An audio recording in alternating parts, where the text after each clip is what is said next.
Good morning বন্ধুরা, সবাইকে সুপ্রভাত। সবাইকে সাফল্যের দিশা ইউটিউব চ্যানেলে স্বাগতম। আজকে 21শে জুনের কারেন্ট অ্যাফেয়ার্স নিয়ে আলোচনা করব। তোমরা প্রথম থেকে শেষ পর্যন্ত ক্লাসটা করো এবং ক্লাসটা ভালো লাগলে অবশ্যই লাইক করে দিও এবং চ্যানেলটিকে সাবস্ক্রাইব করে নিও।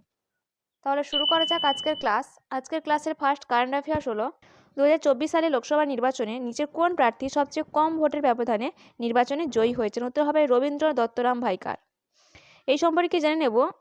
শিবসেনা প্রার্থী রবীন্দ্র দত্তরাম ওয়াইকার মুম্বাই উত্তর পশ্চিম লোকসভা আসনে মাত্র 48 ভোটের ব্যবধানে জয়ী হয়েছেন। প্রার্থী রবীন্দ্র দত্তরাম শিবসেনা ইউবিটি প্রার্থী অমল গজনর কীর্তিকারকে পরাজিত করেছেন। এই ওয়াইকার মোট ভোট পেয়েছেন 4,52,644টি এবং কীর্তিকর ভোট পেয়েছেন 4,52,596টি। নেক্সট, ভারত ও কোন দেশের মধ্যে অষ্টমতম নৌবাহিনীর মহড়া জিমেক্স 2024 অনুষ্ঠিত হবে? উত্তর হবে জাপান। এই সম্পর্কে জেনে নেব। জাপান ও ভারত মেরিটাইম এক্সারসাইজ জিমেক্স 2024 এর অষ্টমতম সংস্করণ জাপানের ইয়োকোসুকাতে শুরু হয়েছে। এই জিমেক্স 24 মহড়ার আয়োজক করছে জাপানের মেরিটাইম সেলফ ডিফেন্স ফোর্স। জাপানি নৌবাহিনীকে Japan Maritime Self defence Force বলা হয়। এদের লক্ষ্য ছিল কি দুই দেশের নৌবাহিনীর মধ্যে বন্ধন জোর করা। নেক্সট, বিশ্বের সবচেয়ে আখরোট উৎপাদনকারী দেশ কোনটি? উত্তর হবে চীন। এই সম্পর্কে জেনে নেব। বিশ্বের শীর্ষ 5টি আখরোট উৎপাদনকারী দেশ। প্রথম স্থানে রয়েছে চীন, দ্বিতীয় স্থানে রয়েছে যুক্তরাষ্ট্র, তৃতীয় স্থানে রয়েছে চিলি, চতুর্থ স্থানে রয়েছে ইরান এবং পঞ্চম স্থানে রয়েছে Ukraine. Next, construction federation of India দ্বারা কে জাতীয় পরিষদের সভাপতি নির্বাচিত হয়েছে? উত্তর হবে বিনায়ক পাই। এই সম্পর্কে জেনে নেব। টাটা প্রজেক্টে এর এমডি এবং সিইও বিনায়ক পাইকে কনস্ট্রাকশন ফেডারেশন অব ইন্ডিয়া এর জাতীয় কাউন্সিলের সভাপতি হিসেবে নির্বাচিত করেছে। নেক্সট, 2024 লোকসভা নির্বাচনে একটি অসংরক্ষিত নির্বাচনী এলাকা থেকে জয়ী হওয়া প্রথম সর্বকনিষ্ঠ আদিবাসী মহিলাকে? উত্তর হবে প্রিয়াঙ্কা জারকিহোলি। এই প্রিয়াঙ্কা জারকিহোলি 2024 লোকসভা নির্বাচনে একটি অসংরক্ষিত নির্বাচনী এলাকা থেকে জয়ী হওয়া সর্বকনিষ্ঠ আদিবাসী মহিলা। এই সম্পর্কে জেনে নেব। এই প্রিয়াঙ্কা জারকিহোলি ভারতীয় জাতীয় কংগ্রেসের টিকিটে কর্ণাটকে চিক্কোডি আসন থেকে প্রতিদ্বন্দ্বিতা করেছিলেন। এই প্রিয়াঙ্কা জারকিহোলি বর্তমানে এমপি আন্না সাহেব জোলের বিরুদ্ধে 1,20,000 এরও বেশি ভোট নিয়ে নির্বাচনে জয়ী হন। এই জয়ের মাধ্যমে প্রিয়াঙ্কা প্রথম উপজাতি মহিলা হয়েছিলেন যিনি সাধারণ ক্যাটাগরির সংসদীয় আসনে নির্বাচনে জয়ী হন।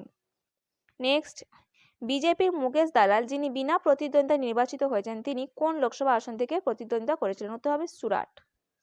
এই সম্পর্কে জেনে নেব। নির্বাচন কমিশন 543টি লোকসভা কেন্দ্রের মধ্যে 542টির ফলাফল ঘোষণা করেছে। সুরাটের বিজেপি প্রার্থী মুকেশ দালাল বিনা প্রতিদ্বন্দ্বিতায় নির্বাচিত হয়েছেন। কংগ্রেস দলের দ্বারা নির্ধারিত প্রার্থী নীলেশ কুম্ভনি প্রার্থীর মনোনয়নপত্র প্রত্যাখ্যান করে এবং অন্যান্য প্রার্থীদের মনোনয়ন প্রত্যাহার করার পরে বিনা প্রতিদ্বন্দ্বিতায় নির্বাচিত হয়েছেন সুরাটের বিজেপি প্রার্থী মুকেশ দালাল। নেক্সট, কোন ব্যাংক পূর্ব আফ্রিকার বাণিজ্য বাড়াতে নাইরোবিতে অফিস খুলেছে? উত্তর হবে ইন্ডিয়া স্কিম ব্যাংক। এই সম্পর্কে জেনে নেব। সম্পদ সমৃদ্ধ পূর্ব আফ্রিকান অঞ্চলে অর্থায়ন এবং কৌশলগত উদ্যোগের মাধ্যমে আর্থসামাজিক বৃদ্ধির সুবিধার্থে বাণিজ্য সম্পর্ক জোরদার করতে ইন্ডিয়া এক্সিম ব্যাংক নাইরোবিতে একটি অফিস খুলেছে। নেক্সট, ইসরো দ্বারা তৈরি প্রভাহা সফটওয়্যারের উদ্দেশ্য কি? এর উদ্দেশ্য হচ্ছে এরোডাইনামিক ডিজাইন এবং বিশ্লেষণ করা। এই সম্পর্কে জেনে নেব। ইসরো তার বিক্রম সারাভাই স্পেস সেন্টারের মাধ্যমে parallel RANS solver for aerospace vehicle aerothermo dynamic analysis software প্রবর্তন করেছে। এই প্রভাহা একটি সফটওয়্যার টুল যা বিশেষভাবে মহাকাশযানে বায়ুগতিবিদ্যা এবং তাপগতিবিদ্যা বিশ্লেষণ করার জন্য ডিভাইস তৈরি করা হয়েছে, যেমন লঞ্চ ভেহিক্যাল এবং উইংড এবং নন উইংড রি এন্ট্রি ভেহিক্যাল বা রি এন্ট্রি যানবাহন। নেক্সট, সম্প্রতি ইংল্যান্ডের নতুন নোটে কোন রাজার ছবি লাগানো হয়েছে? উত্তর হবে রাজা তৃতীয় চার্লসের। এই সম্পর্কে জেনে নেব। ব্যাংক অফ ইন্ডিয়া এলিজাবেথ সমন্বিত পুরনো ব্যাংক নোটগুলিতে রাজা চার্লসের অর্থাৎ তৃতীয় চার্লসের সমন্বিত নতুন ছবি দিয়ে তার একটা মুদ্রা তৈরি করা হয়েছে। নেক্সট, অ্যাস্ট্রো ট্যুরিজম প্রচারের লক্ষ্যে ভারতে কোন শহর প্রথম নক্ষত্র সভা আয়োজন করলো? উত্তর হবে মুসৌরি। এই সম্পর্কে জেনে নেব। রাজ্যের পর্যটনকে উৎসাহিত করার জন্য উত্তরাখণ্ড সরকার মুসৌরিতে নক্ষত্র সভা নামে একটি প্রথম ধরনের অ্যাস্ট্রো ট্যুরিজমের আয়োজন করেছিল। এই প্রথম অ্যাস্ট্রো ট্যুরিজম ইভেন্টটি মুসৌরি শহরে অনুষ্ঠিত হয়েছিল।